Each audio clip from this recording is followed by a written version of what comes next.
राधे राधे दोस्तों, कैसे हो आप सब। आई होप सभी लोग बहुत अच्छे होंगे। तो एक बार फिर से आपका स्वागत है पूनम वेज रसोई में। आज पूनम वेज रसोई में हम बना रहे हैं वेजिस पिज़्ज़ा। तो चलिए स्टार्ट करते हैं। सबसे पहले हमें वेजिस पिज़्ज़ा बनाने के लिए पिज़्ज़ा बेस चाहिए होगा और उसमें वेजिस के लिए हमें वेजिस चाहिए होंगी। वेजिस में हमने लिया है कॉर्न, कैप्सिकम, अनियन और सारी चीज़ें। और हमने इसके लिए लिया है सॉसेस में लिया है हमने पिज़्ज़ा सॉस लिया है, चिली फ्लेक्स लिया है, ऑरिगेनो लिया है। एंड देन मोस्ट इम्पॉर्टेंट जो पिज़्ज़ा के लिए चाहिए वो है चीज़। ये सारी चीज़ें मैंने अमूल की ली हैं। सबसे पहले अब हम अपना पिज़्ज़ा बनाना तैयार करते हैं।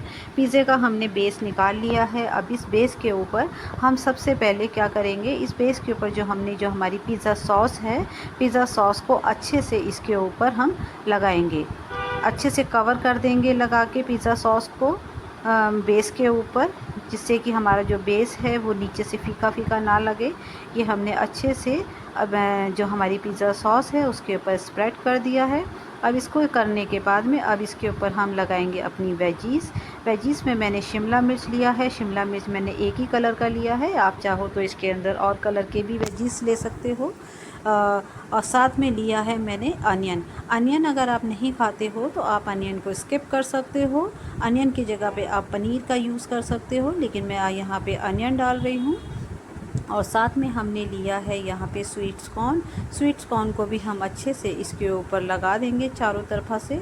जब हमारा स्वीट कॉर्न भी लग जाएगा तो सब उसके बाद में जो हमारी पिज़्ज़ा की जान है चीज़, उसको हम अच्छे से इसके ऊपर भर भर के लगाएंगे। अगर आप चीज़ कम पसंद करते हो तो थोड़ी चीज़ की क्वांटिटी को आप थोड़ा कम कर सकते हो। मेरे यहाँ पे बच्चे चीज़ का बहुत ही दीवाने हैं, तो मैं इसमें अच्छे से चीज़ लगा रही हूँ। ये देखिए, ये हमारा पूरा पिज़्ज़ा जो हमने रेडी करना था वो रेडी हो गया है। अब हम इसको बेक करेंगे। बेक करने के लिए आज हम कर रहे हैं अवन का यूज़। अवन के लिए हमने सबसे पहले अवन को 10 मिनट के लिए प्री हीट कर लिया था और ये हमारा जो अवन है वो अच्छे से प्री हीट हो गया है। अब जो हमने अपना पिज़्ज़ा रेडी किया है वो हम इसके अंदर रखेंगे। पिज़्ज़े को इसके अंदर रखने के बाद में हम इसको 180 डिग्री के टेम्परेचर पे सेट करेंगे। और हमारा फ़र्स्ट पिज़्ज़ा बनने में थोड़ा सा टाइम लगता है क्योंकि अवन हमारा बहुत अच्छे से गर्म नहीं होता है। 180 डिग्री टेम्परेचर इस पे सेट करने के बाद में इसको हम 15 मिनट के लिए बेक पे लगाएंगे। 15 मिनट का टाइमर हमने इसके ऊपर सेट कर दिया है और ये 15 मिनट हमारे हो गए हैं। चलिए अब हम अपना जो पिज़्ज़ा है वो निकाल के देखते हैं कि हमारा अच्छे से बेक हुआ है या नहीं। ये देखिए कितने बढ़िया से बेक हुआ है, चीज़ कितने अच्छे से मेल्ट हो गई है। तो चलो अब इसको हम पिज़्ज़ा को प्लेट में रख लेते हैं। ये हमने अपना पिज़्ज़े को प्लेट में रख लिया है। अब इसको हम पीसेस में कट करेंगे। और जो मैंने पिज़्ज़ा बेस लिया है वो मैंने इसमें थिन वाला पिज़्ज़ा बेस यूज़ किया है।